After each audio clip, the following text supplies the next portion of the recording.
오늘 본문 말씀은 지난주에 함께 상고했던 말씀과 연관이 되기 때문에 지난주의 말씀을 잠시 요약하고 오늘 본문 말씀으로 넘어가 보도록 하겠습니다. 지난주 본문을 중심으로 세상의 질문과 하나님의 대답이라는 제목으로 말씀을 함께 상고하였습니다. 세상은 교회를 향해서 자꾸만 질문을 합니다. 들어서 좋은 질문, 덕스러운 질문이 아니라 짓궂은 질문, 함정 있는 질문, 언중유골의 질문을 던집니다. 왜냐하면 교회가 그동안 쌓아놓았던 이 믿음의 탑을 바로 허물어뜨리기 위해서입니다. 예수님께서 성전 청결 사건을 하셨습니다. 예수님께서는 당연히 하실 일이었습니다. 왜냐하면 아버지의 집이요 내 집인 성전이 강도의 굴열로 바뀌었기 때문입니다.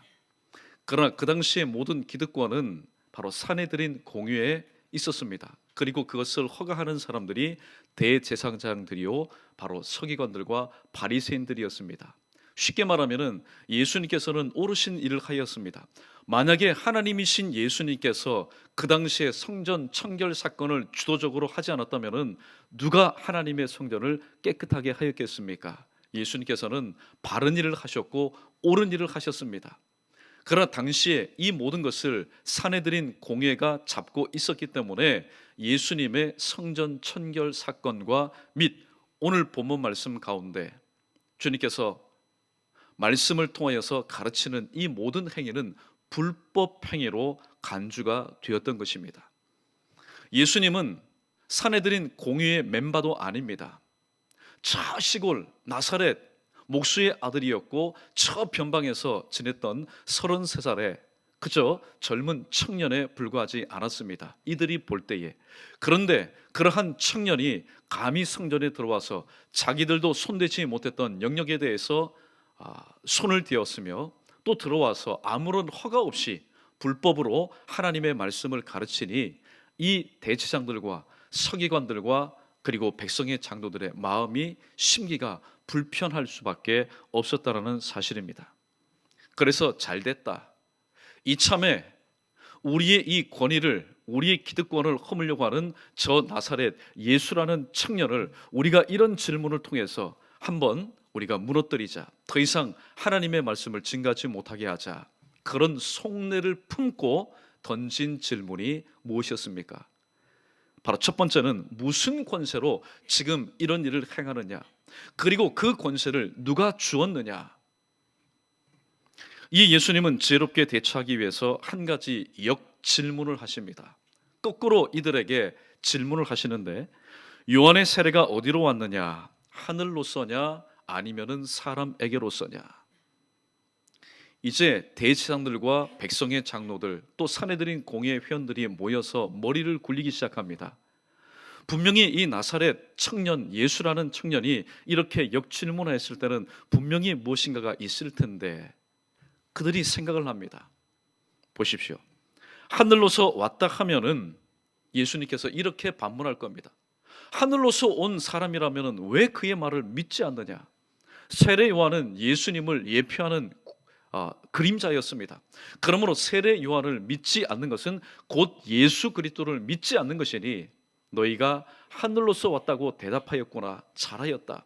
그러면 세례 요한은 바로 메시아 나를 예표하는 사람인데 그의 말을 믿지 않으니 곧 나의 말을 믿지 아니하는 것이구나. 또 사람에게서 왔다 하면은 유대인들이 당시에 그 세례 요한을 참으로 하나님처럼, 하나님은 아니겠지만은 하나님처럼 그들은 신뢰하였고 믿었습니다. 이미 죽은 사람이었지만은 이를 볼 때에 사내들인 공회의 회원들이 유대인들을 무서워했기 때문에 이것은 하늘로서 났다라고 얘기할 수도 없고 사람에게서부터 났다고 얘기할 수 없는 그런 상황 가운데 봉착이 되었습니다. 결국 그들의 답변은 무엇입니까? 예수님께서 원하시는 답변을 하지 않았습니다. 우리가 알지 못하는도다. 이런 무책임한 얘기가 어디 있습니까? 이런 무책임한 얘기가 어디 있습니까? 이들은 예수님께서 태어나실 장소에 대해서도 헤롯 왕에게 직고하였던 사람이었습니다. 그리고 정확하게 11년 전인 성전에서 있었던 그 사건을 기억하지 못할 리가 없습니다. 12살의 한 소년이 성전에 머물러 있었습니다. 그리고 성전에서 가르치는 선생들과 함께 이야기를 나누었습니다. 아무리 사람이 기억력이 없다 할지라도 그 사건을 기억할 겁니다. 그런데 그 12살의 그 어린 소년이 이제 장성하여서 바로 지금 이 자리에서 하나님의 말씀을 가르치니 이 대제사장들과 백성의 장로들과 서기관들과 바리새인이 찔릴 수밖에 없었다라는 사실입니다. 이처럼 세상은 오늘 또 우리의 믿음을 허물기 위해서 다방면에서 함정 있는 질문을 던집니다. 이때 우리의 지혜가 무엇입니까? 내 말로, 내 심정으로, 내 감정으로 답변하기보다는 사도행전 2장 4절 말씀처럼 따라해 보겠습니다. 성령의 말하게 하심을 따라. 네, 성령 충만한 사람의 특징 중에 가장 먼저 특징이 뭡니까? 그것은 말을 할 때에 성령의 말하게 하심을 따라. 왜냐하면 내 안에 계신 분이 성령 하나님이시기 때문에 그 성령 하나님의 감동을 따라서 말할 수밖에 없었다는 겁니다. 예수님 공생애 때 12제자의 모습을 한번 보십시오. 언행 심사가 모두 좌충우돌입니다. 모두 하는 것이 문제투성이었습니다. 그러나 오순절 성령의 충만함을 받은 이후에 베드로를 보아도 마찬가지고 모든 제자들의 모습이 굉장히 성숙해진 것을 보게 됩니다. 왜냐하면 그들 마음 가운데는 바로 예수 그리스도의 영인 성령이 그들 마음 가운데 내주하여서 그들의 말도 그들의 생각도 그들의 모든 삶도 주관하여 주셨기 때문입니다. 이것이 바로 성령 충만한 사람들의 언어 생활이었습니다. 자, 오늘 그렇다면 본문 말씀을 통해서 하나님의 뜻과 회개와 또 회복이라는 제목으로 말씀을 계속해서 이어나가 보도록 하겠습니다.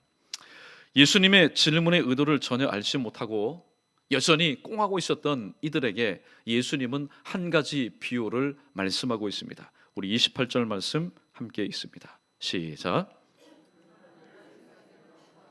어떤 사람에게 두 아들이 있는데 맏아들에게 가서 이르되 예 오늘 포도원에 가서 일하라 하니 아멘. 28절에 보면은 너희 생각에는 어떠하냐? 어떤 사람에게 두 아들이 있는데, 어디서 많이 읽어본 구절 아닙니까? 누가복음 15장 11절 말씀, 탕자의 비유를 시작하시면서 예수님께서 동일한 말씀을 합니다. 어떤 사람에게 두 아들이 있었다.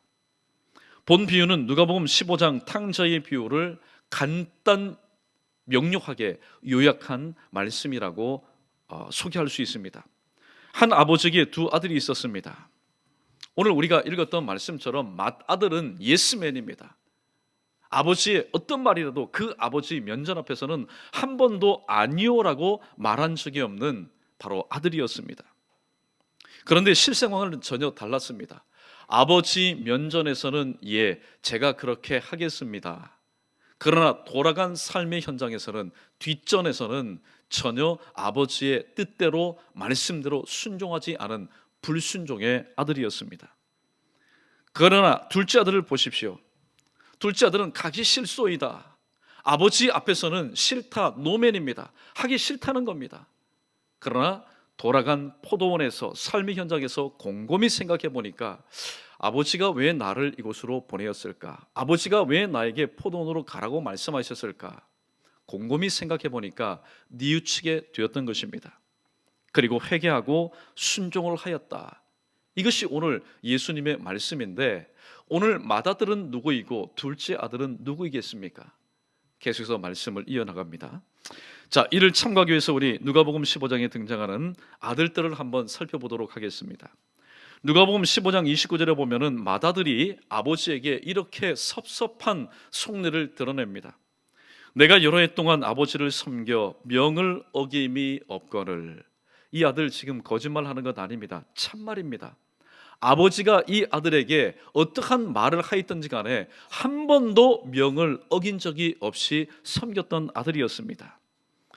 이 고백에서 보듯이 맏아들은 늘 항상 언제나 아버지의 말에 예스, 예 그렇게 하겠습니다, 예스맨이었습니다.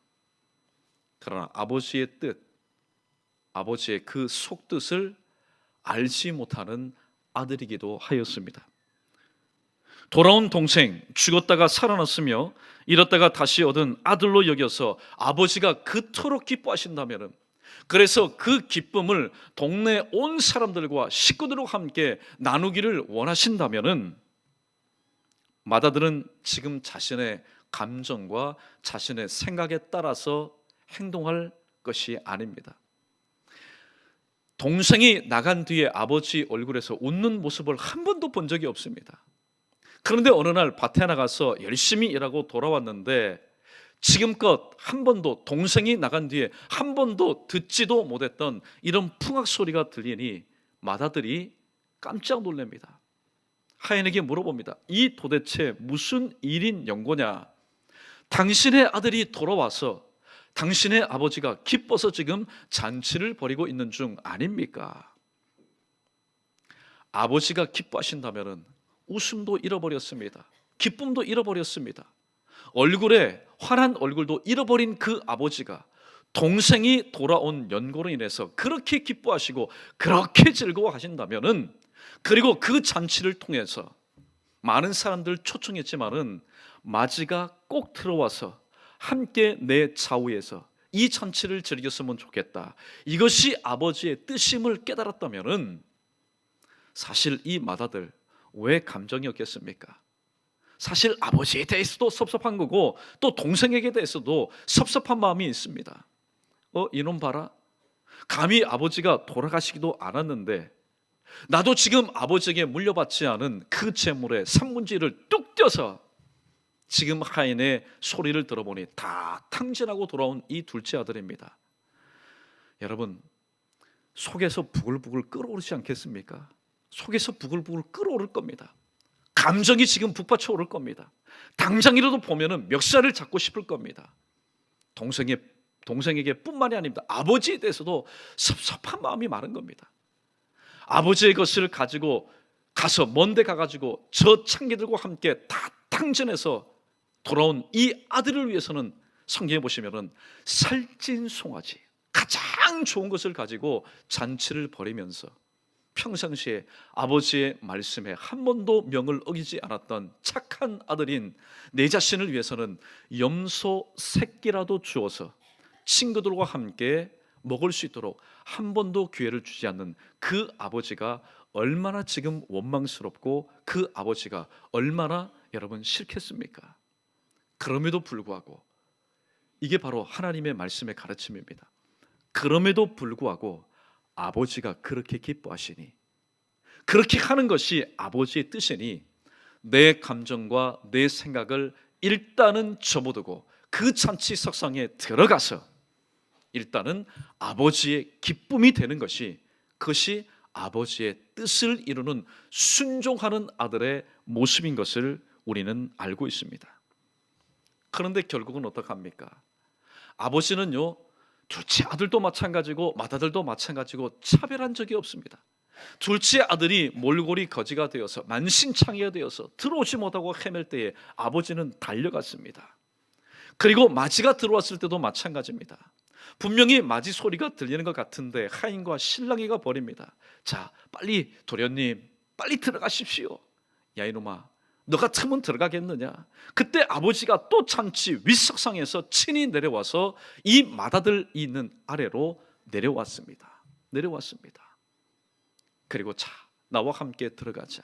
나와 함께 들어가자. 그리고 아버지가 겉으로는 말하지 않지만은, 맏아들아, 순종이 뭐냐? 순종이 뭐냐? 너는 지금 안다. 나에 대해서도 섭섭한 마음이 있고 네 동생에 대해서도 섭섭한 마음이 있는 것 내가 다 안다. 그러나 순종이 뭐냐? 내가 지금 기뻐하지 않느냐? 네 동생이 돌아옴으로 해서 내가 지금 기뻐하지 않느냐? 그러면은 내 기쁨 가운데 동참하는 것이, 이것이 참된 바로 순종이다. 아버지는 그렇게 아들에게 무언의 메시지를 지금 계속해서 주고 있는데, 맏아들은 어떻게 합니까? 아버지의 뜻을 깨달았다면은, 아버지, 제가 실수했습니다. 제 생각이 짧았습니다. 모든 것 훌훌 털고, 자, 그러면 제가 씻고 들어갈 테니 아버지 먼저 들어가십시오. 이게 정말로 맏아들의 모습 아니겠습니까? 그런 맏아들은 끝까지 버틴깁니다. 끝까지 들어가지 않습니다. 왜요? 아버지의 기뻐하시는 뜻이 무엇인지를 깨닫지 못하였기 때문입니다. 사랑하는 성도 여러분, 순종은 내 기분과 감정에 따라서 하는 것이 아니라 아버지의 기뻐하시는 뜻에 따르는 것, 이것이 바로 순종입니다. 그러므로 오늘 저와 여러분의 순종의 모습은 어떻습니까? 주일을 성수, 예배 성수하는 것, 어떻게 보면은 하나님께서 하나님의 형상대로 지음을 받은 자들 중에 예수 그리스도를 믿어서 하나님의 백성이 된 교회가 바로 행해야 될, 그리고 그러한 교회가 하나님 앞에 올려드릴 때에 그 주일을 성수하고 예배를 성수하는 것, 하나님께서 가장 기뻐하시는 일 아니겠습니까?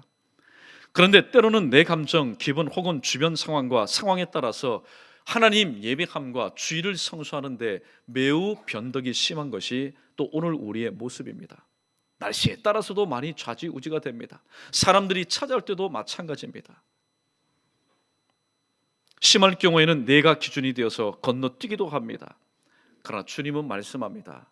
그것이 바로 불순종이다. 그것이 바로 불순종이다.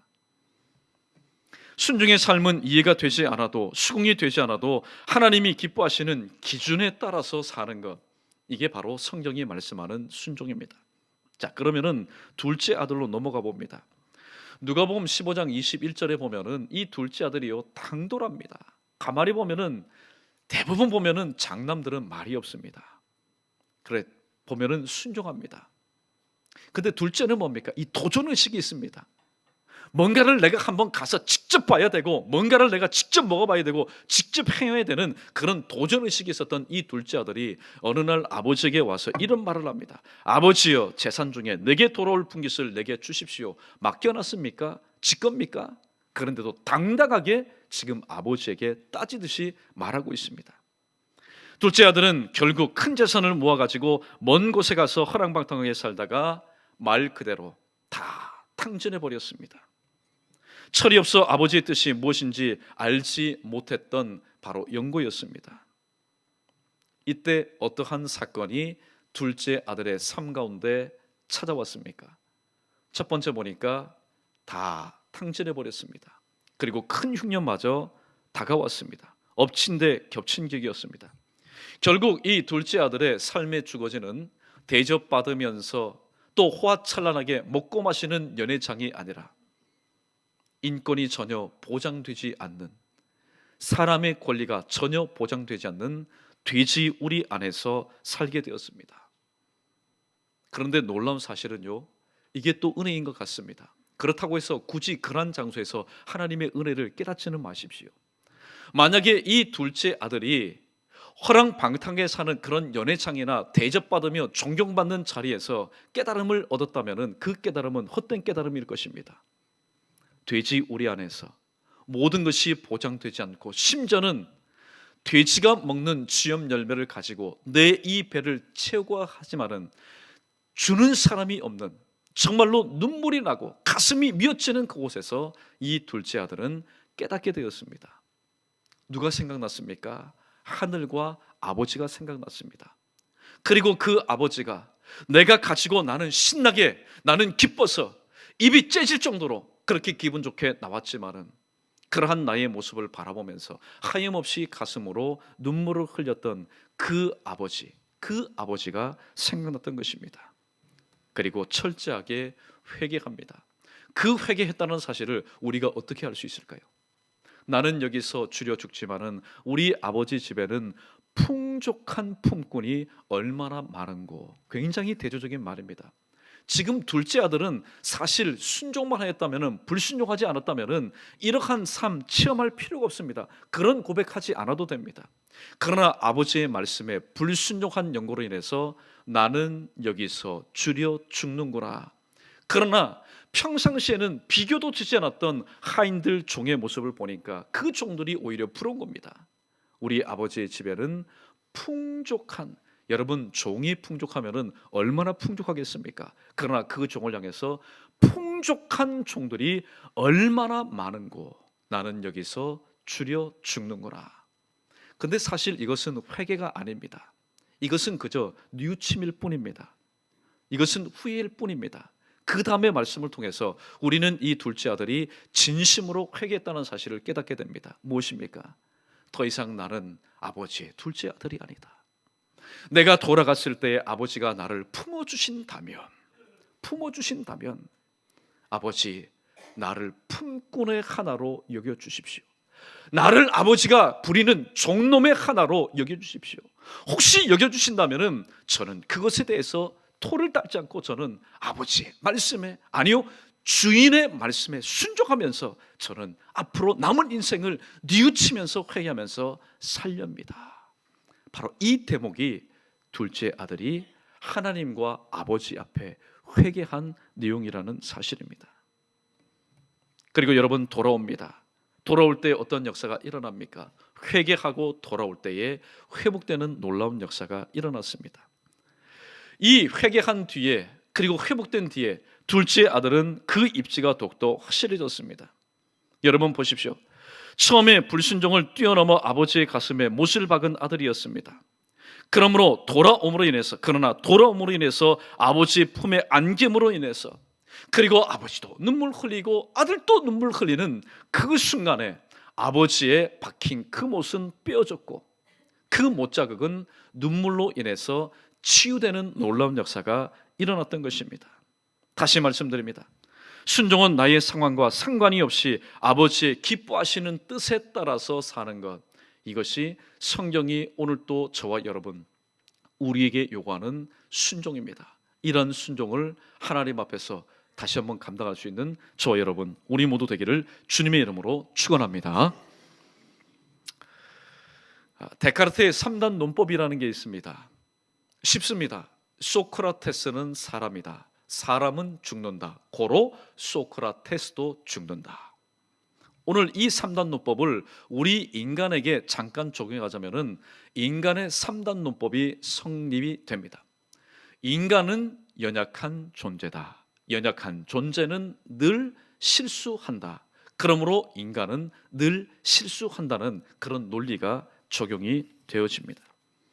우리는 어린아이들이 넘어지는 모습을 바라보면서, 맞다, 인생이 이렇구나, 인생은 항상 실수하고 인생은 항상 실족하는 존재라는 사실을 우리는 바라보게 됩니다.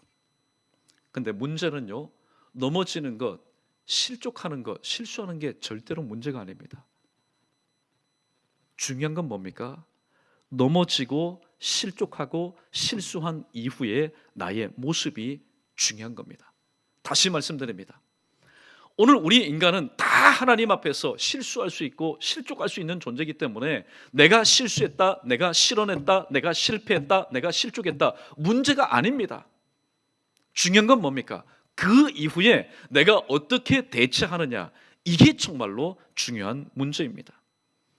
대제사장들과 바리새인과 서기관들, 그들은 하나님이 아닙니다. 그러므로 그들도 실수하고 실족하는 존재였습니다. 그러나 이들에게는 이것이 없었습니다. 주님이 보실 때 이게 참으로 안타까웠던 겁니다. 그들에게는 돈도 있었고 권력도 있었고 가정도 있었고 모든 것이 있었지만은 주님께서 그토록 원하시는 이것이 없었습니다. 이것이 바로 무엇일까요? 회개가 그들의 삶 가운데는 없었습니다.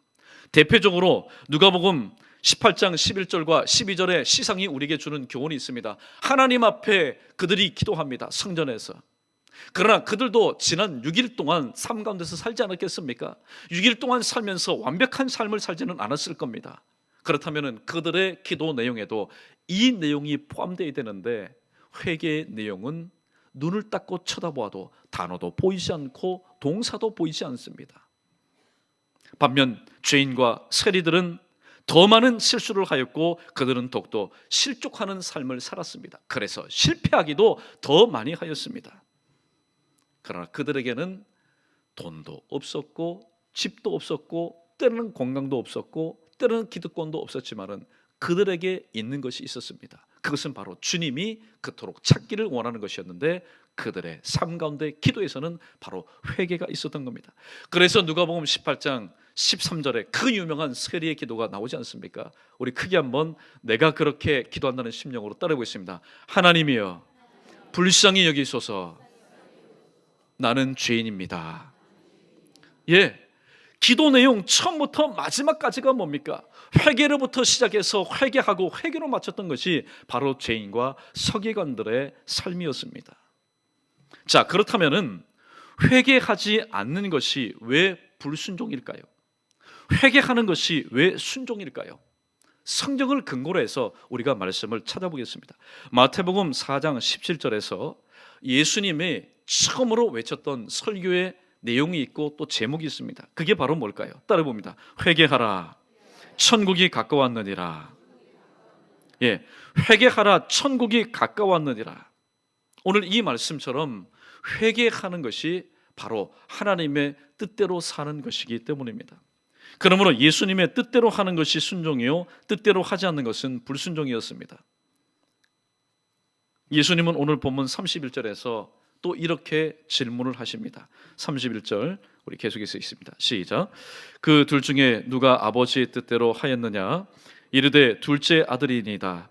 예수께서 그들에게 이르시되 내가 진실로 너희에게 이르노니 세리들과 창녀들이 너희보다 먼저 하나님의 나라에 들어가리라. 아멘. 우리는 오늘 이 31절 말씀을 통해서 두 가지를 좀 더 깊이 상고해 볼 필요가 있습니다. 첫 번째는 오늘 주님이 말씀하신 것처럼 누가 아버지의 뜻대로 하였느냐, 도대체 예수님께서 말씀하신 아버지의 뜻이 무엇이냐, 이것을 우리가 확실히 알아야만이 오늘 이 말씀을 읽는 독자인 저희들이 왜 예수님께서는 대제사장들과 백성의 장로들에 대해서 그렇게 회개를 촉구하셨느냐, 우리는 예수님의 그 의중을 깨달을 수 있습니다. 요한복음 6장 29절 말씀 우리 자막 함께 읽어보겠습니다. 시작. 예수께서 대답하여 이르시되 하나님께서 보내신 이를 믿는 것이 하나님의 일이니라 하시니라. 예, 하나님께서 보내신 이가 누굽니까? 예수 그리스도입니다. 그 예수 그리스도를 믿는 것이 하나님의 일입니다. 하나님의 일은 뭡니까? 하나님의 뜻입니다.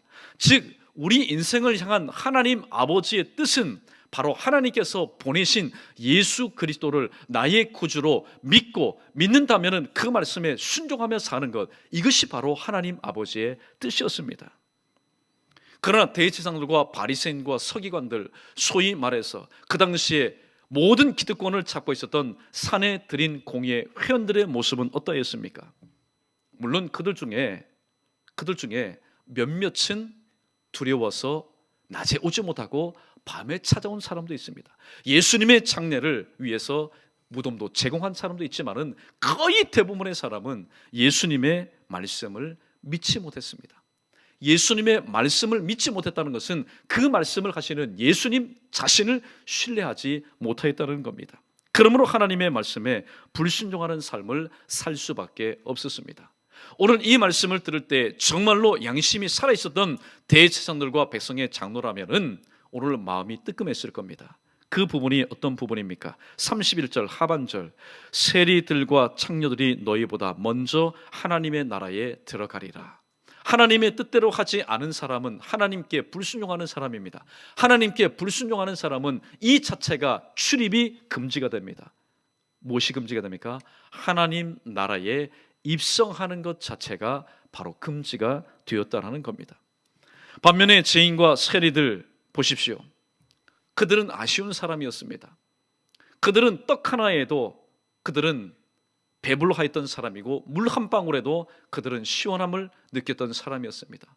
그런 그들에게 참된 음료요, 참된 양식인 예수님께서 오셔서 말씀을 통해서 그들을 배불리셨습니다. 그러므로 그들은 예수님을 믿었습니다.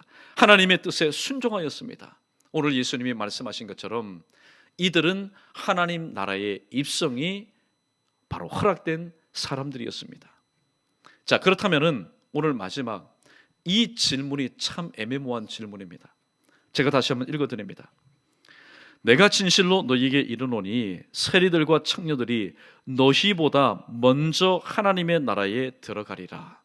하나님의 뜻대로 순종하였던 죄인들과 세리들과 창녀들은 먼저 들어간다고 얘기했습니다.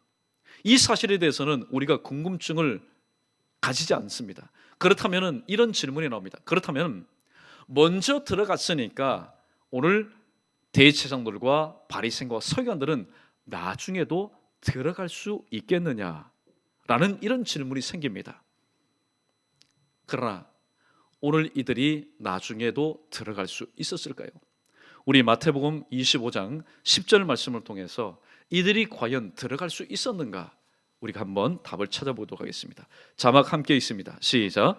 그들이 살아간 사이에 신랑이 오므로 준비하였던 자들은 함께 혼인잔치에 들어가고 문은 닫힌지라. 아멘.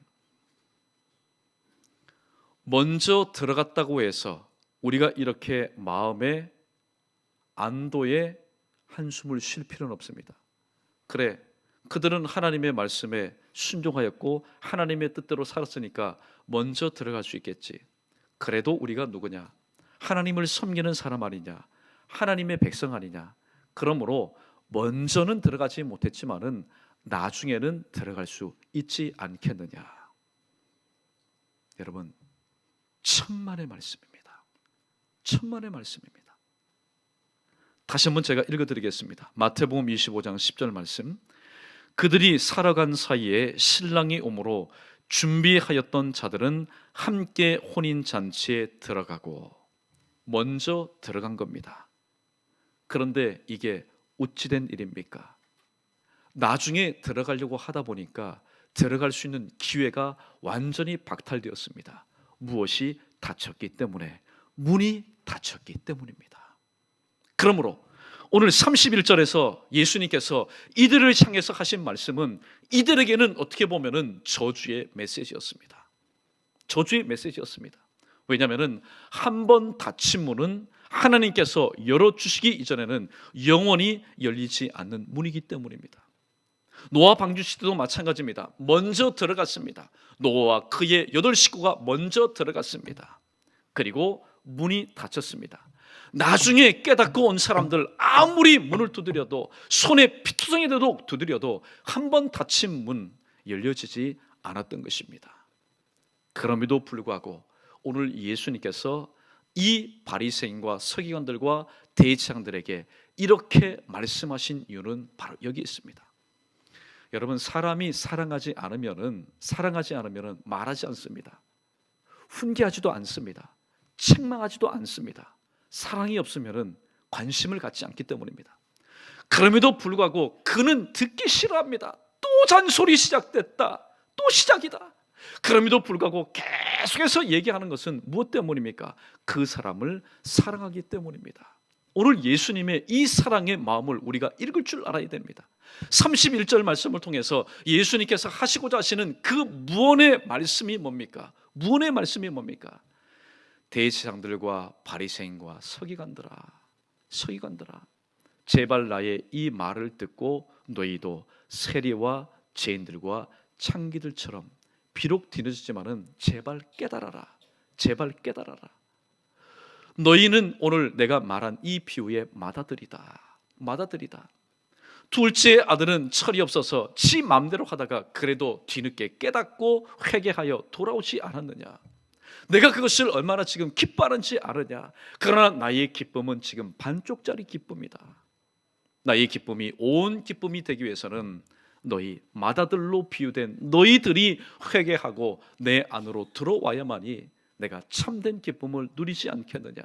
제발 좀 정신 차리거라. 오늘 이러한 언중유골의 메시지가 바로 31절에 기록되어 있다는 사실입니다. 말씀을 정리합니다. 하나님의 뜻이 무엇입니까? 하나님의 뜻은 첫 번째는 회개하는 것이요, 또 하나님의 두 번째 뜻은 무엇입니까? 말씀대로 순종하여 회개하는 자에게는 반드시 하나님께서는 그 이상의 회복의 은혜를 허락해 주셨다고 말씀하고 있습니다. 그 회복은 누가복음 15장에 등장하는 둘째 아들은 다시 한번 자신의 지위가 회복되는 것이었습니다. 그러나 저와 여러분의 회복된 모습은 어디에서 발견될까요? 물론 이 땅에서 하나님 앞에 회개하여 회복되는 그런 모습을 우리가 체험할 수도 있지만은 오늘 주님께서는 종말의 메시지를 우리에게 증가하고 있는 겁니다. 아무리 이 세상에서 회복된들 무엇합니까? 마지막 순간에 주님께서 열어놓으신 그 문을 통해서 하나님 나라에 입성하지 못한다면은 그것이 무슨 소용이 있겠습니까? 이 땅에서 회복되어 육신적으로 먹고 마시고 누리는 모든 것이 무슨 소용이 있겠느냐 하는 말씀입니다. 그러므로 오늘 이 말씀을 여러분 들으실 때에 오늘 이 땅에서도 회복의 은혜를 누리지만은 하나님께서 허락하신 그 천국 문 열려 있을 때에 오늘도 들어갈 수 있는 그런 귀한 은혜가 저와 여러분의 삶 가운데 온전히 임하기를 주님의 이름으로 축원합니다. 마지막 32절 말씀 우리 읽어보겠습니다. 32절입니다. 시작. 요한이 의의 도로 너희에게 왔거늘 너희는 그를 믿지 아니하였으되 세리와 창녀는 믿었으며 너희는 이것을 보고도 끝내 뉘우쳐 믿지 아니하였도다. 아멘. 오늘 여기 보십시오. 세리들과 또 창기들은 하나님이신 예수님께서 이 땅에 오셨을 때 그분을 하나님의 아들로 보았고 하나님의 아들의 음성으로 들었습니다. 그래서 그들은 순종하여 오늘 주님께서 명하신 하나님 나라에 들어가는 그런 귀한 은혜를 그들은 체험하였습니다. 그러나 여전히 이 예수님 마음, 하나님 아버지의 마음으로 대변되는 예수님 마음 가운데는 항상 걸리는 사람이 있었습니다. 그들은 바로 비유에서 언급한 마다들이었습니다. 그래서 오늘 예수님은 세례 요한의 질문으로 시작하였던 예수님께서는 오늘 세례 요한을 다시 한번 언급하시면서 오늘 말씀을 이렇게 맺습니다. 너희는 그를 믿지 않았다. 너희는 세례 요한을 믿지 않았다. 세례 요한을 믿지 않는 것은 곧 나를 믿지 않는 것이다. 그러나 너희가 한번 보아라. 하나님의 말씀에 대해서 문외한이었던 이 세리들과 창기들과 또 죄인들을 한번 보아라. 그들은 세례 요한을 믿었다. 세례 요한을 믿은 것은 곧 예수 그리스도를 믿은 것이었습니다. 오늘 주님은 마지막까지도 회개하지 못하고 회복의 은혜를 누리지 못하였던 사내들인 공의의 회원들을 향해서 오늘 또 아버지의 그 애절한 심정을 가지고 마지막으로 간절하게 부탁하고 있습니다. 너희는 이것을 보고도 끝내 뉘우쳐 믿지 아니하였도다. 오늘 이 말씀은 예수님의 절망의 메시지가 아닙니다. 조금 전에 드린 말씀처럼 끊임없이 계속해서 얘기하는 것은 아직도 신라락 같은 희망이 그들에게 있기 때문에 주님은 그들을 사랑하시길 때 끝까지 사랑하시는 모습을 보여주셨던 것입니다. 이제 문제는 숙제는 우리에게 있습니다. 주님은 오늘 또 우리를 사랑하시되 끝까지 우리를 사랑하십니다. 그 사랑에 우리가 순종의 반응을 보이느냐 아니면 불순종의 반응을 보여서 끝까지 버티느냐. 여러분 끝까지 버텨보십시오. 이 땅에서는 잘 먹고 잘 살 겁니다. 내 뜻대로 원 없이 살 겁니다. 그러나 그러한 인생 오래 가지 못합니다. 왜냐하면 하나님께서 우리에게 허락하신 인생에 대해서 오늘도 인생은 70이요 강건하면 80이요. 요즘 과학 문명이 발달해서 90세 100수를 하지만은 이것은 하나님이 허락하신 영원한 삶에 비하면은 한순간의 경점에 지나지 않는 겁니다. 정말로 우리가 원하는 것은 무엇입니까? 이 땅에서의 짧은 삶이 아니라 주님께서 열어놓으신 그 영원한 삶이 우리의 삶이라면은 우리의 본 삶이라면은 오늘 주신 말씀 앞에 다시 한번 우리의 하나님 말씀을 대하는 태도를 다시 한번 점검 받으시고 오늘 예수님께서 말씀하신 것처럼 항상 하나님의 뜻 가운데 순종하여 주님의 뜻을 이루어 드릴 수 있는 그런 순종의 삶을 살아갈 수 있는 저와 여러분 우리 모두 되기를 다시 한번 주님의 이름으로 간절히 축원합니다.